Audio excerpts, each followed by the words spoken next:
Where's Florida State's sense of pride? That wasn't Emmett Smith. That was Jaden Ball just absolutely running over the Noles.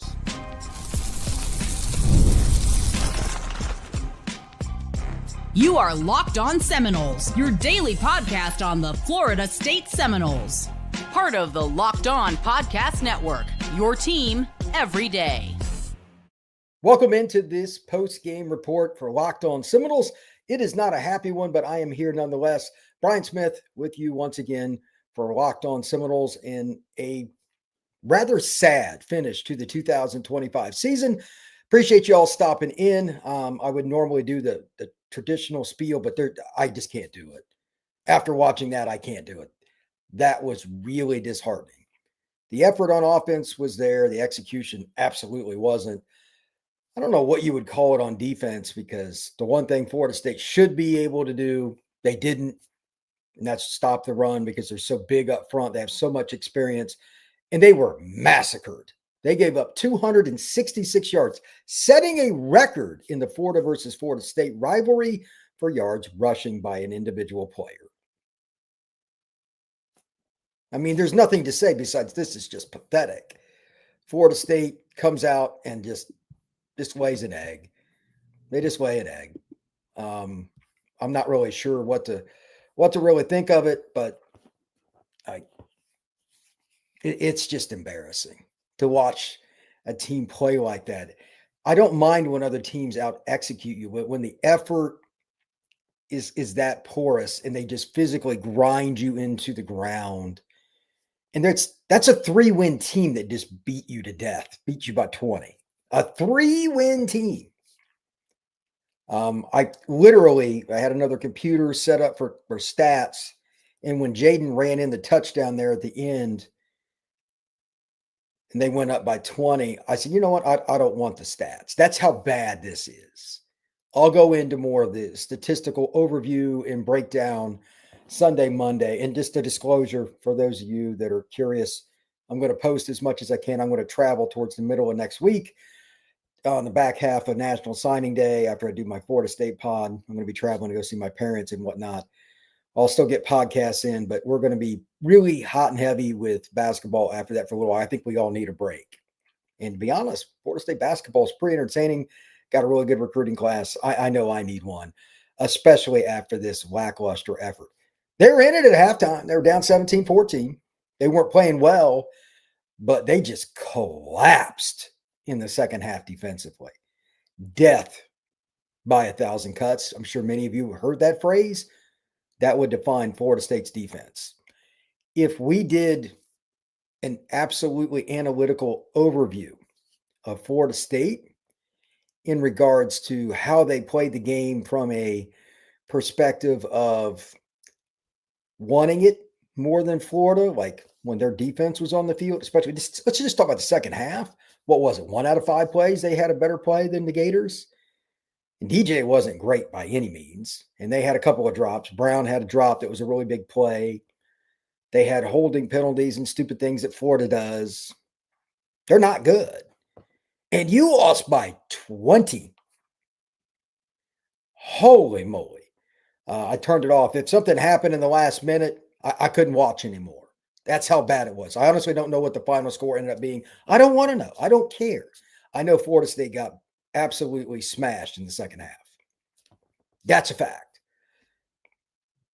Like, a lot of it we can blame at coaches, and I'm the first guy in line on that. Mike Norvell needs to go train, but a lot of this was players tonight, and that's harder because you can replace coaches when they finally get the money. Players not showing good effort, not showing good technique in game 12 of a season. I don't know what to say with that. It's such a weird deal because you're playing your rival. And honestly, they played hard in the first half. It's just the execution was so bad in the second half defensively. And then the offense, I'll get into that in a second, but I just want to put something in your ear for a sec. What is the deal with the running back rotation at Florida State? Raise your hand if you think it's one of the weirdest, if not the weirdest you've ever seen, and nobody ever gets a lather and gets going and really becomes the guy in a game. They switch it out so often. I might lead that that as well. We're going to talk Florida State assistant coaches early this week, and that will not be a fun podcast. I'll just be honest. If you need positivity early this next week, this ain't going to be the place because I keep it real. The running back room thing is weird. It's not a lack of talent either. We're going to talk about some of that stuff. But speaking of offense, I'll just dive in with this. I'll get to your comments here in just a moment for those you're in the chat. Tommy played hard. He threw some pretty nice passes. The drop by Chroma sucks, but they made a play right after. And like Tommy was throwing the ball really well in the first half down the field. Like, I don't know what it is with him throwing the ball down the field, but he's just good at it. Well, Wayne gets that big first down, and then Tommy gets sacked, and he's a senior. He has to put the ball away. That is not a Florida State coaching problem. That's a Tommy problem. That drives me bananas. But you kind of knew what you were getting with him when he signed with the Noles this offseason. As far as Tommy's effort, that run for the touchdown, end of the first half, stuff like he plays hard. He's a good guy. He's just not good enough for Florida State to do what they need to do. That's the honest assessment there. Offensive line was okay. Florida's run defense is meh. And Florida State didn't run the ball very well. That was very disappointing. I don't know what the deal is there. That nobody got a lather up. I need to look at it. I am bewildered with the running back selection in terms of the rotation and how they do it. I don't understand that. And I highly doubt I would have a very productive conversation with anybody at Florida State because I'm steadfast that they're doing it the wrong way. I've never seen another team do it that way to the level FSU does. Also, with the way Florida State moved the football today, I'm surprised they didn't move the pocket a little bit, semi-roll right, semi-roll left. They're just okay at pass protection and take more deep shots because Tommy did throw the ball pretty good down the field. But I digress. Deuce played hard, played through a stinger. I'm sure you remember if you were watching the game, he came out like I've had one of those things hurt, and it came right back in. That's a warrior. I appreciate Deuce's effort. Good guy. Hope he has a good NFL career because I expect him to take off after this season. I could be wrong, but I will be shocked if he's back at Florida State or any other school next year. I think he will take his talents to the National Football League. Because of the loss, they are technically not bowl eligible. For the record, though, depending on how it falls with all these games, there might be one or two teams that are under 500 that get to a bowl. I don't know if Florida State could be one of those, but I will openly admit, while I know this is mean to say, I don't care about the bowl game. I just care about the practices. They need them desperately. I don't know. Somebody can check on that stuff. I hate all the tiebreakers and all the garbage that goes on with bowl games, but a few teams can make it sometimes with a losing record. Is FSU one? If anybody knows, comment in the chat. I don't honestly follow that stuff, but it's embarrassing to be conversating about maybe Florida State could still get in a bowl with a 5-7 record. They started 3-0 and finished 5-7. So you won 2 of your last 9. And 2 of those games, 4 teams that had no chance. East Texas A&M and Kent State. I mean, for the love of mankind. Anyway, Florida State goes down. I guess it was 41-21, whatever it was. And they deserve to lose. Hats off to Florida, who executed better, who was tougher, and had the best player on the field in Jaden Ball. 266, I believe, was his final total. Tremendous football player. We talked about that all week at Locked On Seminoles. Hey, run gap fits this week. Really important. Maybe they thought it was optional. I don't know. With that, I'm going to dive into the chat after a quick word, but a question for all of you for when I come back. What is it that is the most surprising? Let's do 2 there on 2 different layers. From today's game and this season, that good, bad, or indifferent. Post it in the chat, whatever you want to do. We'll talk about it next here on Locked On Seminoles, but there are so many options. This ought to be to be honest, some of the best commentary we've had all year. That's next here on Locked On Seminoles. Today's show is brought to you by our friends over at FanDuel. The NBA is back, and there's no better place to get on the action than FanDuel, the official sports betting partner of the NBA.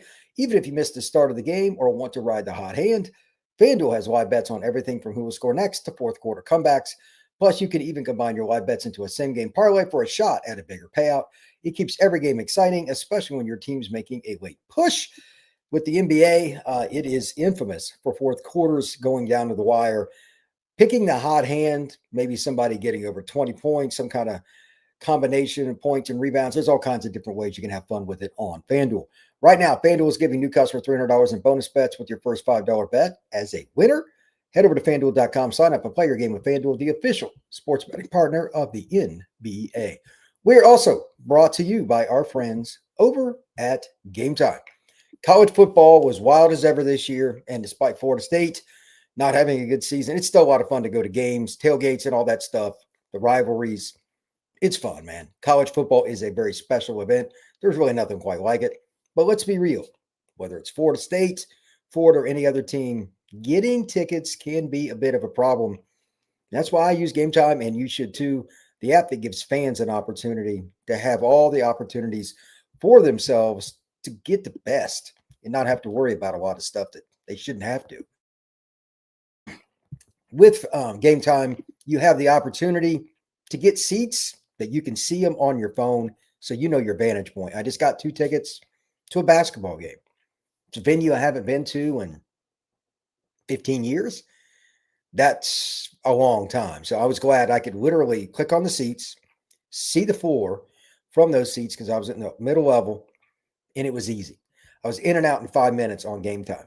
Take the guesswork out of buying college football tickets with Game Time. Download the app, create an account, and use code LOCKEDONCollege for $20 off. Again, promo code LOCKEDONCollege for $20 off. Swipe, tap, ticket, go. Download the Game Time app today. Thank you once again for making Locked On Seminoles your first listen each and every day, right here on the Locked On Podcast Network, the nation's #1 podcasting network. If you have not already, become an everydayer. Please subscribe and share this podcast. Let's check out a few comments in the chat. Ward only knows what we're going to get tonight.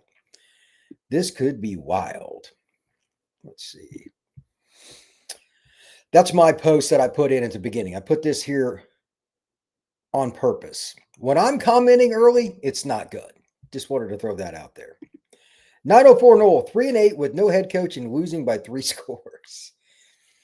Absolutely true. That's concerning. I don't know what to say. It's just really bad. T Sully 4368. Oh, this is bad. Yeah, it is. It is. 904 Noel, it's a complete joke. It really is hard to imagine losing by 3 scores to a team that the week before was down 31-0 at halftime. 904 Noel, next year is going to be a complete disaster. How can anybody argue with that? Kramer, TT32, can we put 12 guys in the box to stop that running back? I don't think 12 would have mattered. They couldn't tackle. Really don't. T-Tally 989. Wow. So the Board of Trustees thinks we should keep this coach? Wow. I think A, they lied, and B, they just don't want to spend the money. That's it. Let's get it. Hen 4507. Tommy takes money from the mob. I'm telling you guys to blow the games. I don't think Tommy's blowing games, but Packham, we suck. Straightforward post. That's hilarious. I didn't expect that. Calvin Rollins, 3114. What's going on, my friend? Wow. Where was the defense in this game? Over 200 plus yards rushing at this point with 7 minutes left in the fourth. This entire staff needs to go. Bro, it just kept getting worse. If you'd have posted a little later, maybe you did. It's further down in the chat, but it's to the point I'm literally laughing. Like, I don't know what to say. It's so bad. 904 Noel. Tommy just sucks. He's a horrible passing quarterback. I disagree. He's good at throwing the ball down the field. It's reading the defenses and not taking risks and securing the ball in the pocket. Like, those are all important too, but he can't throw it down the field. All right, Demond Funderburk. Norvell shouldn't be allowed to wear that logo. You won't get any disagreement from Brian Smith. I can assure you that. Oh, there's a few in here I can't even post. All right, if you want to have fun, go through the chat yourself, but holy cow. FJB3544. Offense sucks, defense sucks, and this is in the future. Good luck next year. I am out until Mike Norvell is gone. A lot of people are saying similar. Richard, what's going on, man? How you doing? Championship football. Laugh out loud. The players are happy Mike is staying. No real workouts or practices. No accountability. They did not want to win. That means all those bowl practices. Richard, you are a big ham, man, but you might not be far from right on that. It's hilarious, though. But Sean, what's going on, man? Laughing my A off with Deuce. How good is this team from last year? Oh, boy. I don't know how to answer that. Deuce has gone to the NFL now, Richard. Yeah, why would Deuce? Why would you come back to this crap show? There's no way. Take the money, Deuce. Take the money, brother. 5 or less wins next year with no bowl again. I wouldn't bet on a bowl. I wouldn't. Let's get it. Get it, Hen. This game was decided before it started by Vegas. I'm telling you guys. I don't know about that. I don't know. Jay Barron, 1791. Pathetic football school now, but don't worry. Norvell said we winning a championship next year, so good. Mike, you're a joke. Yeah, well, Mike, yeah, he's not the guy. Richard, Vegas has nothing to do with it. Florida State has not won a road game in 2 years. Was not going to happen today as well. Ugh. It's brutal. Eric Edwards, 9307. This sad. I'm lost for words. I can't do it anymore. I've been a fan since 85. This is crazy. I'm going to skip through. I'm going to keep this short because I got to keep my sanity. I've got other stuff to do better with my time, and I'm sure many of you do too. I'll take about another 5 minutes of this, but this is insane. Like, you guys are all funny and you're all right at the same time. That's how bad this is. It's a comedy show that's accurate. That's what the comments are tonight. The O-line was not interested in the game at all. They were confused what the first play was. That's from Richard. Woof. Joanne, what's going on, man? I don't blame Norvell anymore. It's the administration at this point. We know what he is. Post of the night from Joanne, 224. I don't know you, Joanne, but that's honestly very astute.